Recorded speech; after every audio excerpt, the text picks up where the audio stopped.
Bonjour à toutes et à tous, merci de choisir Sport FM, la référence sportive. C'est Dingue de Sport qui vous retrouve, merci de votre fidélité. Vous faites bien, continuez. 12 ans jour pour jour que le drame de Lunghi s'est produit. Depuis, des interrogations subsistent. Pas de réponse claire autour de cette tragédie. Et l'association Lunghi à jamais a organisé des activités en ce jour de triste anniversaire. Nous en parlons. Unisport champion de la D2 nationale, le club de Kouloundé a dominé Ifodje d'Atakpamé 1-0. C'était samedi au municipal de Lomé. Nous écoutons les deux entraîneurs au sortir de cette rencontre. Et puis, basketball avec le tournoi international des anciens basketteurs d'Afrique, Tiaba. L'événement a lieu à Lomé le week-end à venir. Stade municipal, terrain de basketball. Nous parlons également, sinon, nous faisons un retour sur la finale de la Ligue africaine des champions avec, on va dire, cette scène surréaliste. On va écouter le secrétaire général du Wydad Athletic Club de Casablanca. Dingue de Sport invite aujourd'hui Aristide Kouevidien, Prosper Agboklou, Grégoire Attignon. Dingue de Sport mise en onde Pélagie Mekoum. Et puis, on n'oublie pas de vous dire que la vidéo de cette émission est l'affaire d'Elom Adovon, une vidéo que vous pourrez retrouver sur le www.radiosportfmtg.com. Merci de nous faire confiance. À bientôt. La CAN 2019 de football, la plus prestigieuse des compétitions africaines au niveau des nations. C'est dans 18 jours exactement, bien compté pour l'ouverture de cette Coupe d'Afrique des Nations chez les Pharaons. Aristide Kouevidien, bonjour. Bonjour Franck, bonjour à tous. On a bien commencé la semaine ? Oui, très bien, on rend grâce à Dieu pour tous ces bienfaits. Avec une étoile bleue sur le t-shirt, étoile bleue. Bon, peut-être l'étoile filante, je ne sais pas, hein, c'est ça ? Bon, pas forcément l'étoile filante, mais comme on le dit, l'étoile c'est pour symboliser ce qui brille. Et donc, les lundis, j'aime briller pour avoir toutes les chances pour la semaine. Pourquoi pas, oui. Il faut rêver, il faut positiver. En tout cas, très bonne semaine à tous ceux qui nous suivent. On est à quelques jours de cette compétition de la Coupe d'Afrique des Nations qui va se dérouler. Vous le savez, ce n'est pas du nouveau pour vous. C'est un secret de polichinelle pour vous. Le Togo n'y sera pas. Oui, mais il y aura du football quand même au pays des pharaons avec l'Égypte qui va ouvrir cette compétition et très attendue cette équipe, surtout que Mohamed Salah, qui reste la star du pays, vient de gagner la Ligue européenne des champions. Ah oui, ça va être une compétition assez intéressante parce que vous savez que c'est la première fois dans l'histoire du football africain qu'on va devoir disputer une Coupe d'Afrique des Nations à 24 et c'est déjà une particularité même de cette compétition. L'autre particularité, c'est que bon, nous retournons encore une fois en Égypte, l'Égypte donc de Mo Salah. Je pense que l'Égypte nous a fait rêver il y a de cela quelques années. L'Égypte a été d'ailleurs, vous le savez, triple champion il y a de cela quelques années. L'Égypte a traversé des difficultés, mais après l'Égypte s'est réinventée. On se rappelle encore lors de la dernière Coupe d'Afrique des Nations en 2017 au Gabon, l'Égypte a surpris plus d'un en se qualifiant donc pour la finale. Eh bien, il a fallu évidemment que dans le camp adverse, c'est-à-dire dans le camp camerounais, qu'on ait un jeune gardien, Fabrice Ondoa, pour pouvoir, disons, déstabiliser toute cette équipe donc des pharaons d'Égypte lors de cette finale, lors des titres au but. Donc je crois que c'est une partie remise et ça va être en même temps une revanche pour les pharaons parce que organiser une compétition et ne pas la gagner, je crois que ça va être ça a été toujours difficile. Et donc quand vous prenez par exemple l'Égypte aujourd'hui avec ses joueurs et notamment son emblématique joueur Mohamed Salah, l'Égypte aura envie certainement de rééditer l'exploit de 2006 parce que vous vous rappelez, l'Égypte a organisé cette compétition qu'il a réussi à gagner et donc cette année 2019 également puisque désormais nous jouons en année impaire. Depuis 2013 déjà la Confédération africaine de football a changé les choses, nous jouons maintenant en année impaire et donc je crois que cette année impaire va certainement porter chance à cette équipe des pharaons qui va devoir accueillir pour la première fois de l'histoire une Coupe d'Afrique des Nations avec 24 pays. 24 pays, c'est une première en tout cas dans l'histoire de cette compétition. Et il y aura la fête certainement, même si le Togo n'est pas au rendez-vous du fait de Claude-Marie François, le roi. Ça va jouer au football là-bas, au pays des pharaons.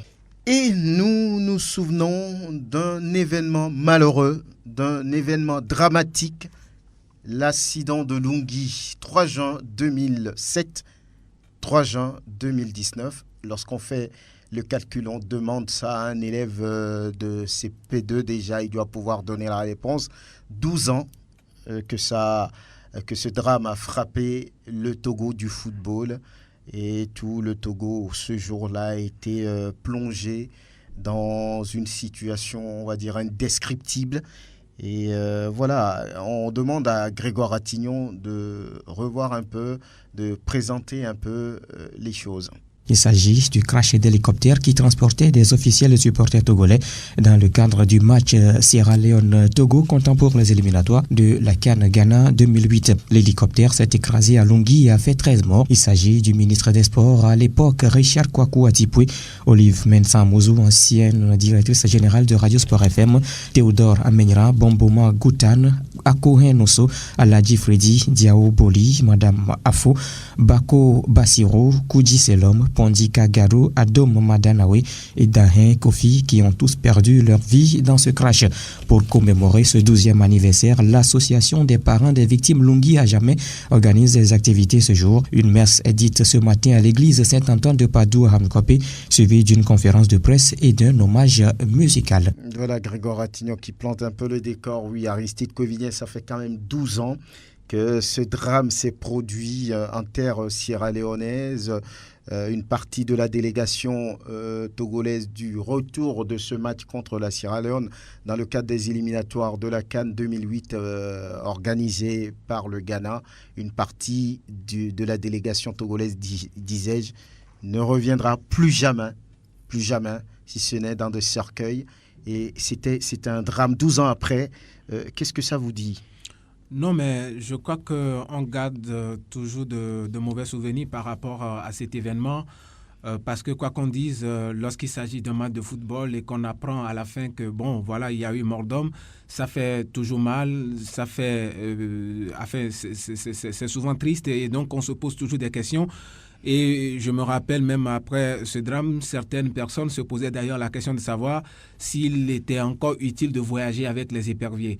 Parce que c'est des circonstances qui arrivent, parce que vous vous rappelez même en 2010, avec l'attaque du bus des éperviers à Cabinda, dans l'enclave donc de Cabinda, en Angola, eh bien, on se posait toujours la question de savoir s'il fallait toujours voyager avec les éperviers. Mais je pense que ce n'est pas fondamentalement là la question. Parce que là, il faut déjà voir les conditions dans lesquelles nous voyageons, les conditions dans lesquelles nous préparons, n'est-ce pas, les compétitions et même les éliminatoires. Et donc, je crois qu'on doit mûrir beaucoup plus la réflexion là-bas. En ce jour anniversaire, je pense évidemment que pour nous, c'est le lieu de prier pour le repos de l'âme donc de ces disparus.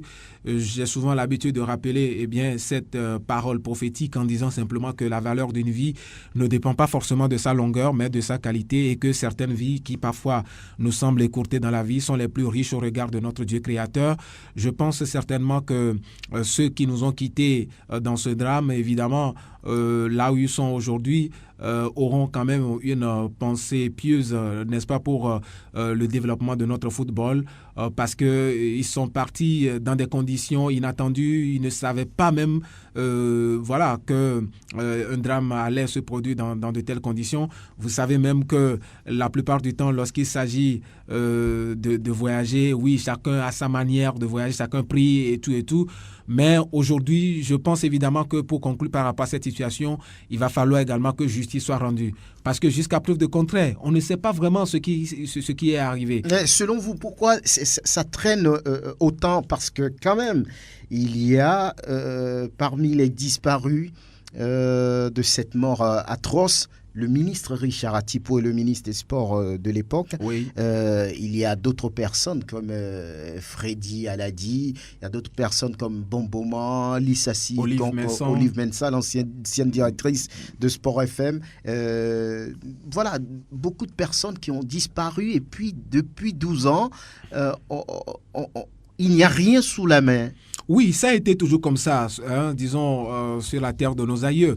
C'est-à-dire que lorsque les choses surviennent, voilà, il y a de l'émotion tout de suite, l'émotion est toujours vive et que les gens continuent toujours par pleurer leur être et tout, mais après quelques jours, quelques mois, on oublie pratiquement, c'est-à-dire que on attend toujours un 3 juin pour pouvoir commémorer ou honorer, n'est-ce pas, la mémoire donc de ces disparus, ou peut-être on attend encore un 3 juin pour pouvoir se rappeler de cet événement, pour dénoncer le fait qu'il n'y ait pas eu d'enquête. Donc je pense fondamentalement que ceux qui nous ont quittés ne sont pas forcément morts. Ils sont, disons, dans l'au-delà avec une certaine détermination de pouvoir faire bouger les choses, c'est-à-dire que la justice soit vraiment rendue, quoi. Et puis ce qui m'étonne, c'est-à-dire que et j'ai même posé la question à une personnalité par rapport à cette situation, c'est de n'avoir pas entendu parler d'une enquête ouverte par rapport à ce drame. C'est vrai qu'à l'époque, on nous parlait de l'hélicoptère qui n'était pas vraiment dans de très bonnes conditions et tout, mais on s'est arrêté là. Mais les familles aujourd'hui, les enfants des défunts, qu'est-ce qu'ils sont devenus qui fondamentalement s'occupe d'eux. Il y a de grosses questions. Et donc, c'est pour ça, je pense évidemment que on doit quitter cette étape-là. Il faut que la justice soit vraiment rendue. Je pense évidemment que le drame, le film de ce drame d'ailleurs a été relaté par notre confrère Pierrot Atiogbe dans un livre Lungi, je me rappelle plus du titre, mais combien sont ces Togolais-là qui ont encouragé, disons, cette initiative en payant ne serait-ce, disons, 2 bouquins ou 3 bouquins. Bon, vous voyez, même les autorités du pays, qui peut, disons, lever son petit doigt pour dire aujourd'hui que par rapport à ce drame, il a acheté au moins un bouquin pour pouvoir encourager Pierrot Atiogbe, parce que là, visiblement, s'il est toujours avec nous aujourd'hui, ça dit, il doit être un peu traumatisé. Oui, il doit être traumatisé il a eu la chance parce qu'il rentrait dans l'hélicoptère. Il rentrait dans l'hélicoptère. Il est ressorti. Oui. Et donc, vous voyez des choses comme ça, c'est-à-dire, c'est des choses qu'on grave en mémoire jusqu'à l'éternité. Même si aujourd'hui on fait semblant d'oublier, même si aujourd'hui on se dit la vie continue. Je pense évidemment qu'à chaque fois que le 3 juin arrive et que dans ces conditions, on ne voit pas véritablement une action de la fédération, une action du ministère ou encore une action du gouvernement. Je crois que tout ça là, ça décourage et les gens auront peur encore de verser leurs larmes évidemment pour la nation. C'est pour ça que je vais chuter en disant simplement que même quand il s'agit de parler de la qualification des éperviers, moi je dis souvent que même si le Togo ne se qualifie pas, on sera là à pleurer comme nous sommes en train de le faire en ce moment, on sera là à pleurer, à regretter, mais on ne sera probablement pas prêt à verser des larmes. Ceux qui vont pleurer sont à n'en point douter, ces intrus qui viennent parfois dans le monde du football pour profiter, n'est-ce pas, donc de la manne, alors que les acteurs sont là, alors que les acteurs ont leur famille, alors que les acteurs ont vu également certains de leurs proches mourir comme ça dans des crashs ou dans des attaques comme ce qui s'est passé à Kambida. Grégoire Attignon, bonjour. Bonjour Franck. Oui, vous vous souvenez de ce 3 juin 2007 ? Bien sûr, comme c'était hier. On se rappelle bien sûr de cette date, toute l'émotion ici, quand on a pris ce triste événement, l'hélicoptère qui transportait donc une partie de la délégation togolaise qui s'est rendue en Sierra Leone. L'hélicoptère s'est écrasé et il n'y a plus de vivants. Et donc, dans ce groupe, il y avait le ministre d'alors, Richard Kwaku Atipoué, également d'autres personnalités, Théodore Amenira, la directrice également de Radio Sport FM, et Olive Mensa Mouzou. Donc, on peut dire que c'est un événement qui est venu un tout petit peu secouer le football togolais, parce que oui, le Togo était parti pour un bon résultat, faire un bon résultat à Freetown. On a battu la Sierra Leone, on se disait que oui, ça donnait quand même un ouf de soulagement à la population, mais quand cette information est arrivée, maintenant, depuis là, aujourd'hui, ça fait 12 ans, qu'est-ce qui est concrètement fait? Des promesses ont été faites, est-ce que ces promesses ont été tenues? J'entendais tout à l'heure Aristide parler de l'enquête. Oui, cette enquête a été faite. Je me rappelle que le colonel Nyamalata faisait partie de cette équipe-là qui avait quand même effectué cette enquête. Mais jusqu'au jour d'aujourd'hui, on n'a pas le rapport final de ce qui a été fait. C'est ce que moi, je ne comprends pas. Si l'enquête a été véritablement faite, pourquoi aujourd'hui, on n'a pas le rapport final? Entre-temps, ce matin, vous savez que l'association des parents des victimes Lungi à jamais a organisé une conférence de presse. C'est justement pour situer l'opinion par rapport un tout petit peu à la situation. Comment est-ce que cette situation évolue? Et quand vous écoutez donc cette association, je me dis que j'ai l'impression que les parents des victimes sont laissés. Hein, ils sont laissés pour compte. On ne s'intéresse plus. On ne s'intéresse plus d'eux. On ne leur dit rien. Entre-temps, cette association s'est quand même battue pour mettre sur pied un collectif d'avocats qui travaille sur ça. C'est Maître Rapévon qui est d'ailleurs le conseil juridique donc, de cette association et qui essayait quand même de faire quelque chose. Entre-temps, il faut quand même reconnaître que quelque chose a été fait. Parce que quand vous écoutez cette association, une partie des indemnités était arrivée. Maintenant, c'est les autorités sierra-léonaises. Pas les autorités sierra-léonaises. Et aujourd'hui, on attend maintenant la dernière partie. Il faut dire que cette première partie qui était arrivée n'a pas pris en compte la totalité. Ça n'a pris en compte que les 12 personnes, alors que c'est 13 personnes qui sont décédées. Donc, et maintenant, on attend le reste de ces indemnités, plus ce qui doit arriver à la dernière personne. Donc, c'est ça qui fait qu'aujourd'hui, on a l'impression que ces gens-là sont laissés.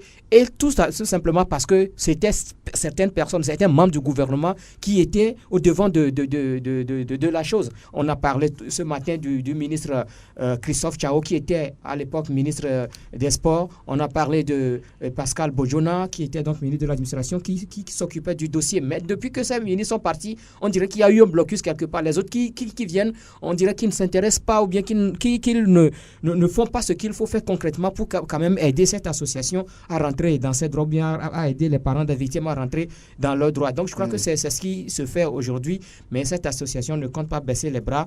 Quand vous les écoutez, ils disent qu'ils vont quand même continuer le combat. Le combat pour quand même arriver quand même à avoir gain de cause. Donc c'est ce qu'on peut dire. C'est vrai que nous avons perdu des gens, mais moi je me dis que si les autorités se taisent par rapport à ça, mais il y avait quand même une autorité dans ce groupe. Le ministre, il était ministre des Sports à l'époque, Richard Kwaku Atipoué. Donc je crois qu'il revient quand même aux autorités de prendre le devant. Ce matin, moi j'étais à l'église, je n'ai vu que les représentants du ministère. J'ai vu Zibo Ayouba et puis le conseiller Manou.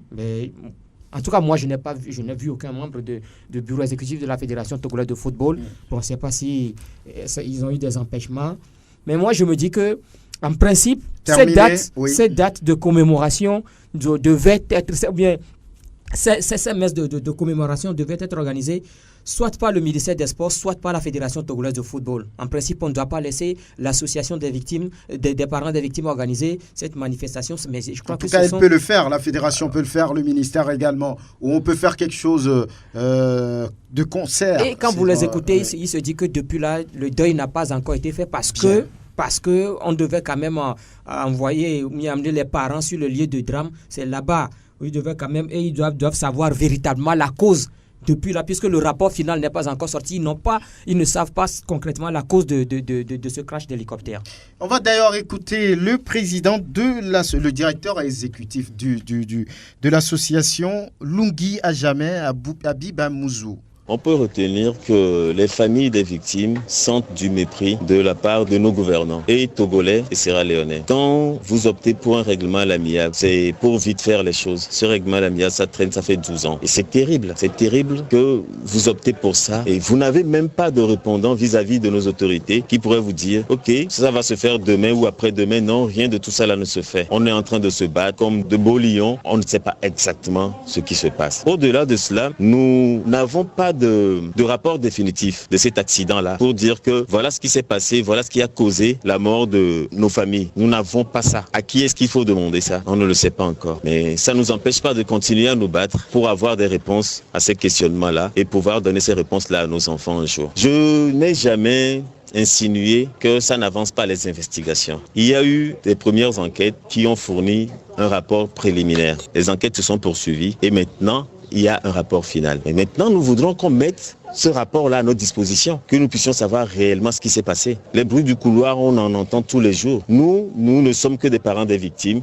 Nous n'avons peut-être pas cette force-là d'imposer les choses. La seule force que nous avons, c'est de demander à savoir exactement ce qui s'est passé.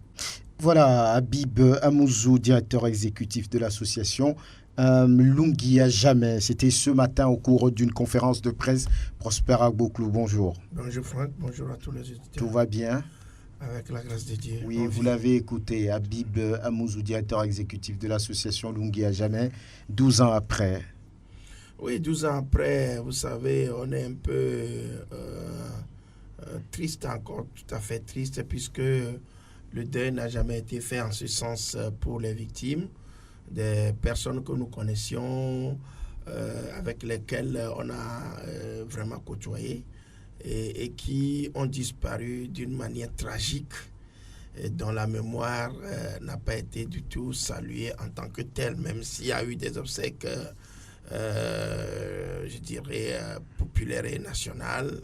On peut tout simplement dire que il reste beaucoup. On est dans une symphonie inachevée par rapport à cette question. Parce que Grégoire l'a dit tout à l'heure en long et large, on n'a pas eu de rapport final. On n'a pas dégagé les causes réelles de cet accident. On nous a dit c'est par rapport à un hélicoptère, Paramount, Airlines, c'est pas, et c'est fini. L'hélicoptère est tombé, les gens sont morts et on en est là. Entre-temps, les victimes se sont plaints, les parents des victimes se sont plaints. Le dossier est ressorti, on a trouvé à pallier à cette question. Je me réjouis du fait que les parents restent toujours vifs, actifs, parce que il faudrait quand même qu'on en arrive à boucler ce dossier et savoir avec un rapport clair que l'accident-là a été causé par ceci ou par cela, et les tenants les aboutissants. Vous savez, lorsqu'on parle de Lungi, ça reste quand même un événement triste dans nos mémoires. Et je profite encore de l'occasion. Les jaloux vont maigrir, ces gens-là que nous avons connus et qui animaient le stade et qui sont partis et ne sont plus jamais revenus. Il va falloir quand même qu'on solde vraiment ce compte-là pour que l'âme de ces gens-là repose. Et vous voyez, depuis, le football togolais n'a pas retrouvé de paix. Et peut-être qu'on érige une stèle en la mémoire de ces personnes disparues. Voilà. Vous vous rappelez de 1993 voilà, en Zambie, avec le crash. Il y a quand même une stèle oui, voilà, représentative donc, de la disparition de ces gens-là. Donc je crois quand même qu'il faut immortaliser ces gens pour peut-être pour faire le deuil définitif. C'est important. Encore une fois, condoléances aux familles éplorées. On se souvient de Richard Atipoué, les Aladi Freddy, les Bomboma, les Lissassi, les Koudji, les Madame Pondipa, Madame Touré, d'autres personnes, Olive Mensan, ancienne directrice de Sport FM. C'est vraiment poignant, c'est vraiment touchant. Si on prend monsieur Ticha aujourd'hui, Mauna Kodjovi qui a perdu sa femme à cause de cet accident-là. Voilà, donc il va falloir quand même qu'on sorte ce compte. Oui, voilà. C'est grave. C'est triste, ça demande beaucoup de choses. Ça donne la chair de il faut vraiment penser à ces disparus. Voilà ce qu'on peut demander et 12 ans après, il va falloir réagir. Nous parlons de cette grande finale de la deuxième division nationale de football entre Unisport et Ifodier. On attendait le club d'Attaque Pamé, mais finalement c'est Unisport qu'on a vu. Yvier Kouevi le disait ici en studio samedi qu'il faut faire attention au club de Kouloundé. Et finalement, c'est ce club-là qui a gagné un petit but à 0. Finalement, Ifodier échoue en finale de la Coupe de l'Indépendance et en finale de la D2 nationale. Voilà, un bref aperçu avec vous, Grégoire Attignon, c'était sous vos yeux. Oui, il faut dire que il y avait eu quand même deux formations qui étaient là avec des intentions différentes. Et Ifodier qui a quand même essayé de dominer la partie, qui a essayé de gagner beaucoup plus le ballon, circuler le ballon, faire le jeu. Mais en face, il y a une équipe de Unisport qui était là à quand même réagir par moment, par contre-attaque, parce que oui, il y avait des attaquants devant qui vont vite et qui étaient également très rapides et qui étaient également lucides. C'est ça qui a amené le but qui est arrivé à la 17e minute, ce but de Fousseïne Rafiou qui a hérité de cette balle. Et il s'est joué donc de son vis-à-vis et puis la frappe, quand vous voyez un peu, c'était quand même un beau but. Hein. Ça, il faut le dire, dans la lucarne de Séoulenou Roger. Et il faut dire, derrière ce but-là, il faut dire, il y a eu des occasions. La plus nette, c'était celle-là qui est arrivée pratiquement dans les dernières minutes quand on voyait tout le monde, tout le stade s'était levé pour quand même saluer l'égalisation. Mais finalement, la frappe de Olouk Benyon ne sera pas cadrée. Ça va passer plutôt légèrement à côté des buts de Idourou Alabassa. Il faut dire que, en tout cas, Unisport, quand vous écoutez un peu son entraîneur, oui, on n'a pas tellement préparé cette finale parce qu'on ne savait pas quelle décision devait être prise du côté de la fédération. Maintenant, du côté d'Ifogé, oui, on a un tout petit peu préparé cette finale, mais il faut également dire que on fait le jeu du côté d'Ifogé, mais il manque beaucoup de choses à encore travailler du côté de l'attaque au niveau d'Ifogé d'Atapa. Mais quand du côté de la défense jusqu'au milieu de terrain, on arrive quand même à faire le jeu avec Adigou Biola, Urogafo Soulemana et Setouafia, mais qu'en attaque, Koriko, Abdou Bassiki et les autres n'arrivent pas à trouver de cadre. Il y a quelque chose qui manque. On doit beaucoup plus travailler ce côté-là si on veut véritablement durer en première division. En tout cas, il faut dire qu'il goûte un peu, on va dire, aux délices de la première division, puisque Unisport vient juste de descendre et refait l'ascenseur et revient tout de suite. On va écouter les deux entraîneurs. On commence par celui d'Unisport, Sebabi Akpo. Une très belle victoire. L'analyse de ce match, c'est que par rapport à l'adversaire, techniquement, individuellement, ils sont bons par rapport à nous. Donc, eu égard aux échos qu'on a eu à chercher et par rapport à, on a eu seulement un seul match amical avec l'adversaire. Donc ça nous a permis de mettre les pions pour contrecarrer cette individualité. Il faut dire aussi on a eu la chance parce que l'adversaire a eu des occasions franches par rapport à nous. Des occasions tellement franches, mais la chape de leur côté. Et bravo Unisport et félicitations, du courage à Ifodé. Dites-nous sincèrement, est-ce que vous avez eu le temps de préparer cette finale? Non, en âme et conscience, pas du tout. Seulement on a donné une consigne par rapport aux joueurs. Il y a un tournoi qui se fait, tournoi de Ramadan, chaque mois de Ramadan ce côté. Donc on a imposé aux joueurs que chacun doit chercher un club du quartier. Parce qu'on ne sait pas quand est-ce que la décision sortira. Et du coup, c'est ce qui a donné un tout petit peu le tonus par rapport aux jeux des joueurs. Et malgré la fatigue et le carême, ils ont su tenir. Je leur jette des fleurs. Voilà, Sebabi Akpo, entraîneur d'Unisport. En face, c'était Kofi Komlan, le coach du club de la ville aux 7 collines. Vous savez qu'une finale ne se joue pas, ça se gagne. Donc aujourd'hui, je pense qu'on a joué la malchance parce que vous avez l'occasion de se présenter, mais on n'a pas pu mettre ça au fond. Donc je pense que, disons, le plus chanceux à gagner, parce que Unisport, j'ai vu une équipe, je dis vraiment, une équipe bien organisée, malgré qu'ils soient carrément, mais ils ont monté le bon football. Donc je pense que, ils sont en football, ça peut arriver à tout le monde. Donc aujourd'hui, je pense que c'est Unisport qui a gagné, mais ce n'est pas la fin du monde. Je pense que nous allons revoir beaucoup de choses et voir ce que ça va donner. Voilà, Kofi Komlan au sortir de la rencontre. Vous y étiez, Aristide, vous? Oui. Que pouvez-vous dire brièvement par rapport à ce match-là? Je pense que c'est une finale qui n'avait rien aux allures d'une finale de deuxième division nationale. Parce que ça ressemblait beaucoup plus, à mon avis, ce que je dis, ça n'engage que moi, à un match de quartier. Mais c'est pas trop sévère? Non, pas trop sévère parce que le jeu produit par, la formation d'Ifodé ne ressemble pas forcément au niveau de ce club-là, même si on parle de la deuxième division. Vous savez, la deuxième division est un championnat beaucoup plus compliqué que la première division. Compliqué parce que, oui, souvent lorsque vous êtes en deuxième division, il est très très très difficile de pouvoir remonter, de pouvoir accéder à la division d'élite. Est-ce que c'est pas parce que les choses ont trop traîné?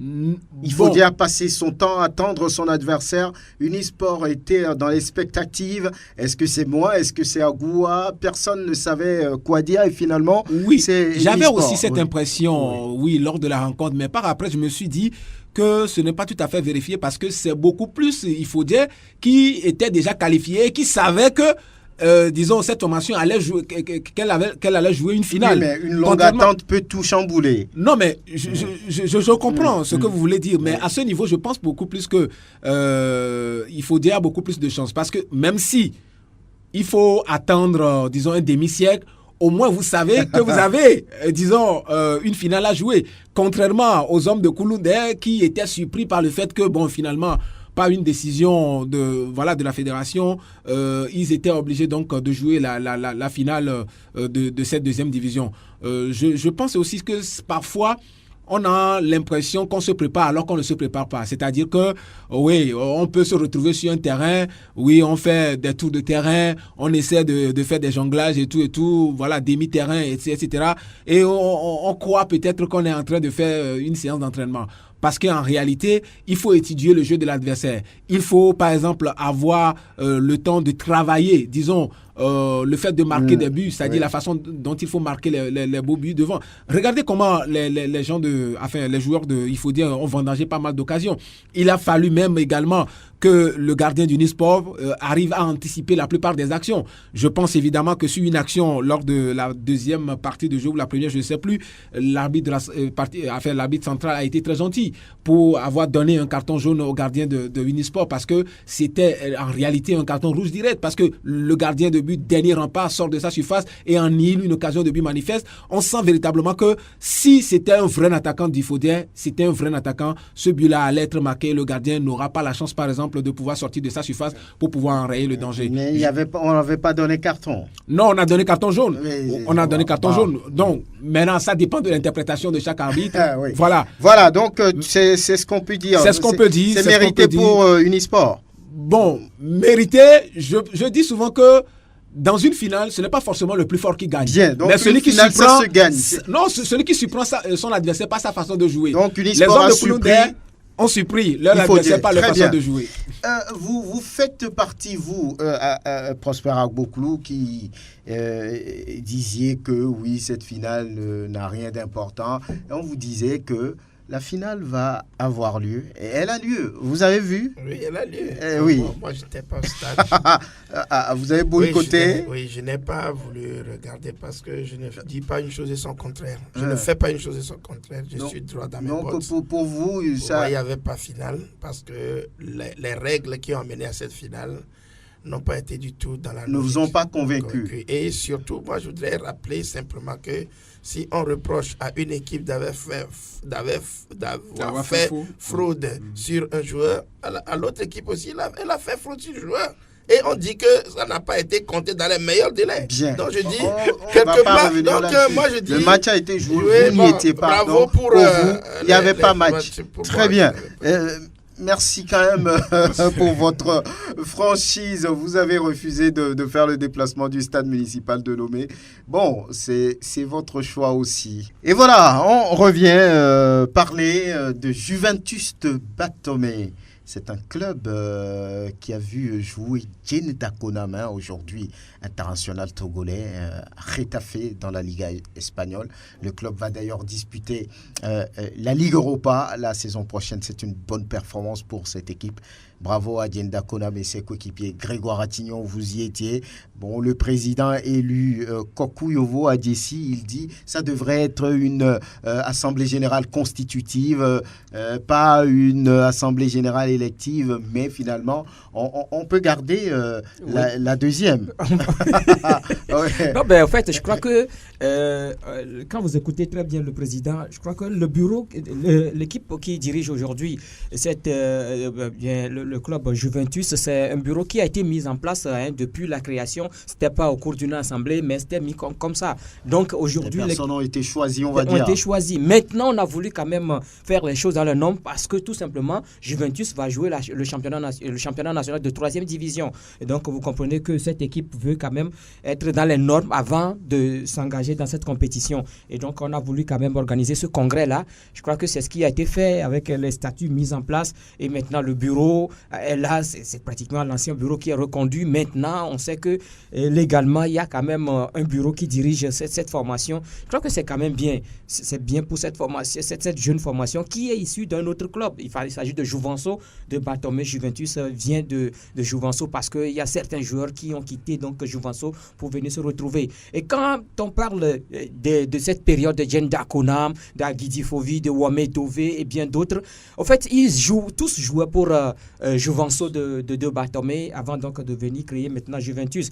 On se rappelle encore de ce tournoi de Soviété quand ces jeunes-là, ils étaient encore tout petits, ils ont émerveillé le public lorsqu'ils avaient balayé Usas de Soviété, qui était indéboulonnable à l'époque. Mais ces jeunes-là étaient arrivés à battre Usas. C'était quand même... C'est là où on a véritablement commencé par découvrir ces jeunes. Maintenant, les Djenda Konam, les Dové et autres Aguidi sont partis. Il y a d'autres qui viennent.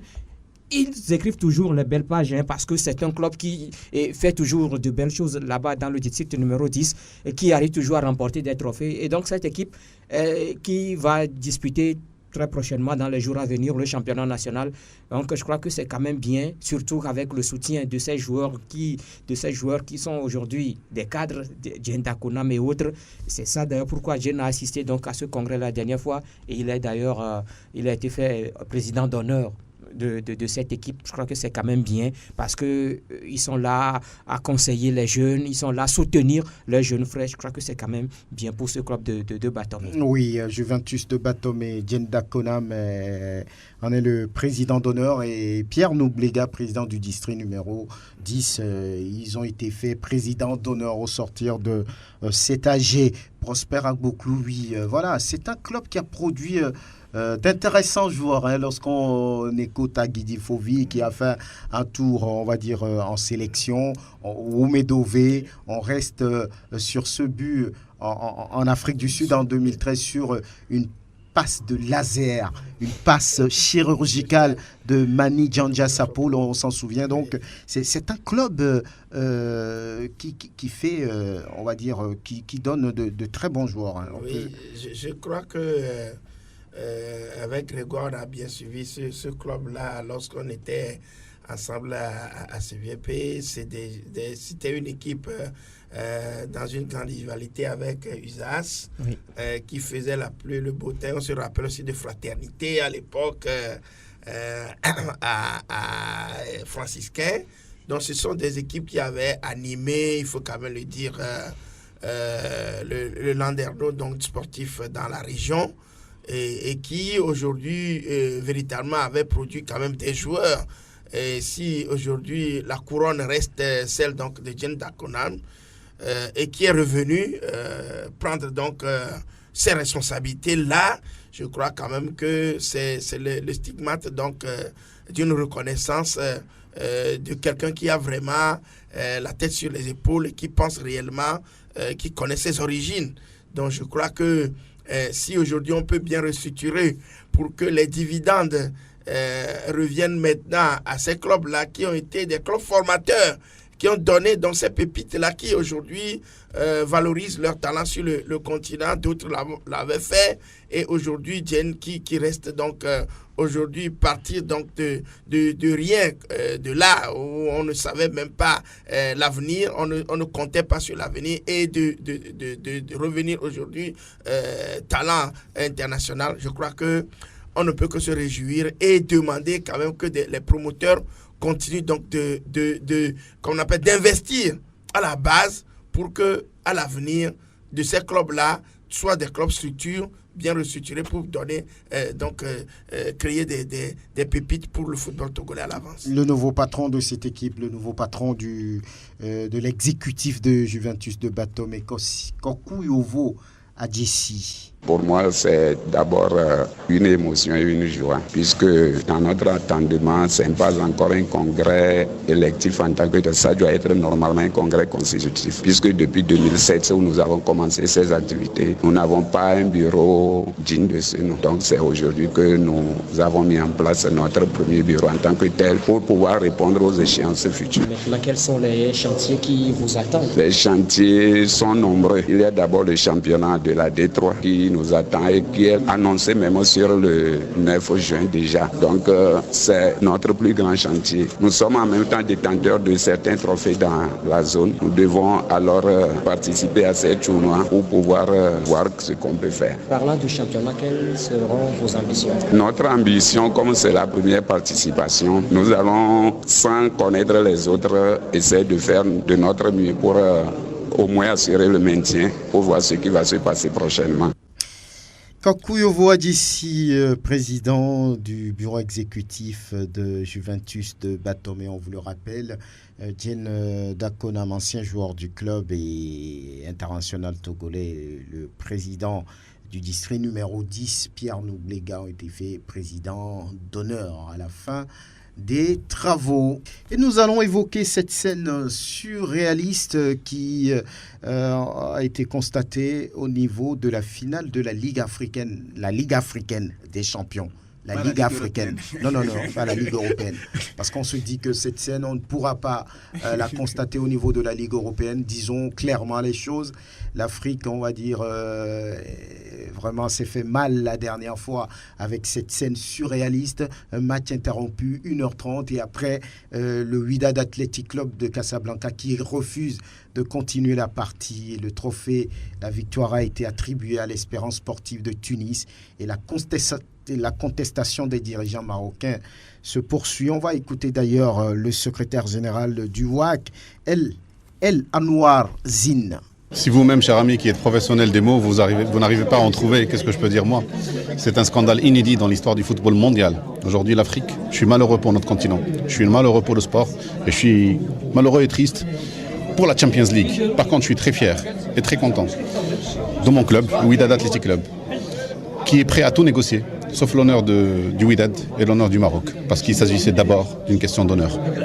Nous avons fait la réunion technique la veille du match, c'est dans les règlements de la CAF. Lors de la réunion technique, nous avons été notifiés d'un certain nombre de choses, dont la feuille d'arbitrage. Sur la feuille d'arbitrage figurent les arbitres VAR. Nous sommes la veille du match et nous sommes en relation avec une institution qui s'appelle la CAF, qui n'est pas née d'hier. Et pardonnez mon ignorance, mais en tout cas, la VAR, c'est une technologie comme une autre. Elle est vérifiable 24 heures à l'avance. Vous, votre poste là, avant de m'enregistrer, vous l'avez vérifié 2-3 fois. C'est sûr. Parce que vous êtes un professionnel. On ne demande pas plus que ça. Que du professionnalisme. Alors, la farce, c'est que nous avons affaire à un fait inédit dans le football mondial, à savoir la VAR sélective, c'est-à-dire la VAR à la demande. Je vous raconte ce qui s'est passé. C'est pas un conte de fées, c'est un conte malheureux, c'est un cauchemar. Notre équipe a demandé l'arrêt du match pour revenir sur la VAR. Voilà, El Anwar Zine, le secrétaire général de Wydad Athletic Club de Casablanca, interrogé par les confrères de la BBC. Il parle de farce, de cauchemar et de mise en scène. Bon, tous les superlatifs sont bons pour lui. Oui, vous, qu'en dites-vous? On va faire le tour rapidement. Oui, je dirais que c'est une soirée cauchemardesque qu'on a passée la dernière fois en suivant évidemment avec ces milliers de spectateurs qui étaient au stade pour suivre cette finale entre le WAC et donc l'Espérance de Tunis. Après ce match, eh bien, on avait peut-être l'impression que tout était fait pour que l'Espérance de Tunis puisse gagner. Mais vous savez, on n'a pas les preuves pour pouvoir dire avec certitude que bon, voilà, c'est ce qui a été fait. Je sais que des fois, il y a des erreurs qui arrivent dans la vie. Et cela donne raison à certaines personnes de dire que bon, il y a eu telle personne qui a été, aidée d'une certaine façon à pouvoir gagner. Mais je dirais quand même que c'est inadmissible ce qui s'est passé la dernière fois. Ça ne fait pas vraiment honneur au continent africain. Et je pense évidemment que ça soit la première et la dernière fois. Parce que visiblement, on peut pas s'imaginer que c'est une finale de Ligue africaine des champions. Je pense évidemment que la CAF, comme Ahmad d'ailleurs l'a dit et a envoyé aux médias la dernière fois, qu'il y a eu une réunion d'urgence ce mardi. Je pense évidemment qu'ils vont devoir réfléchir très rapidement sur comment lever cette honte-là, parce que moi je l'appelle une honte. Honte, oui. À 3 semaines de l'ouverture d'une Coupe d'Afrique des Nations de football, et on assiste à une telle scène. Quand on veut utiliser la vidéo assistance referee VAR, il fallait être sûr.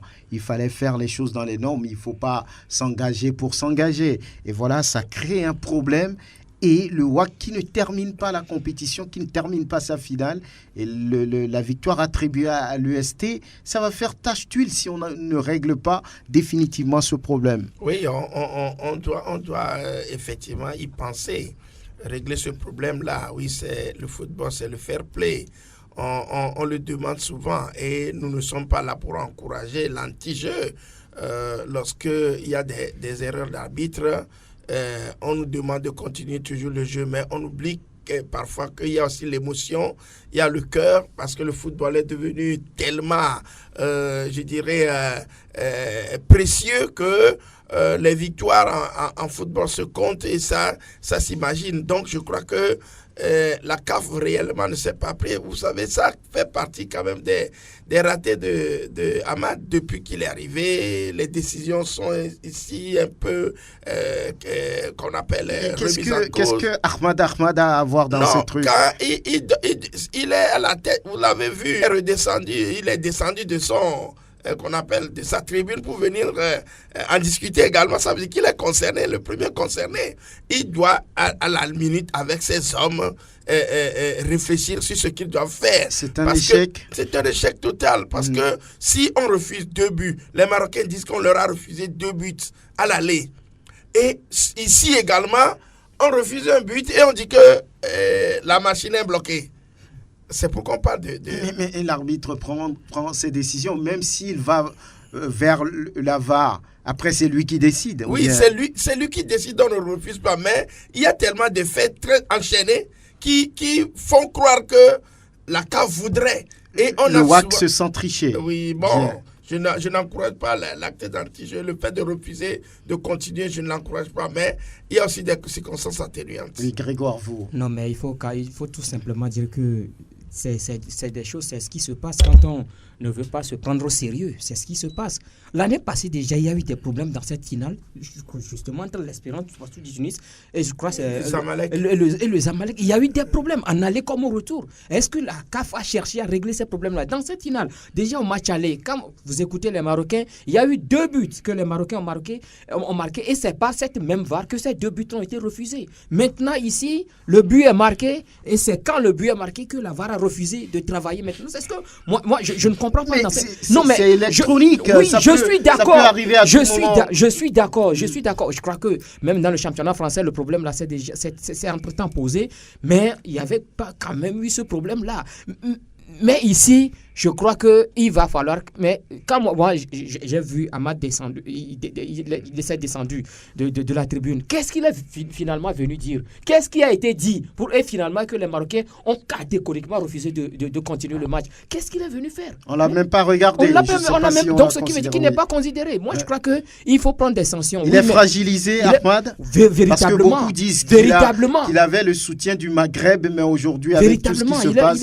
Et puis, c'est ce qui arrive. Et vous l'avez dit tout à l'heure, c'est à 3 semaines du démarrage de la Coupe d'Afrique des Nations. Et donc, c'est ce qu'on va rencontrer durant cette Coupe d'Afrique des Nations. On va dire que la VAR ne travaille pas. Alors qu'on a vu cette VAR à la Coupe du Monde, on a vu comment est-ce que cette VAR a travaillé. Et maintenant que c'est en Afrique, et c'est là on observe que des fois, cette VAR ne va pas travailler. Mais même si ça n'a pas travaillé, est-ce qu'on ne peut pas trouver une solution peut-être se rabattre sur la télévision. Est-ce qu'on peut pas? Parce que tout simplement, si le public marocain a refusé à ce que on continue le match, parce qu'il y a quand même les images qui circulaient. Donc tout le monde voyait le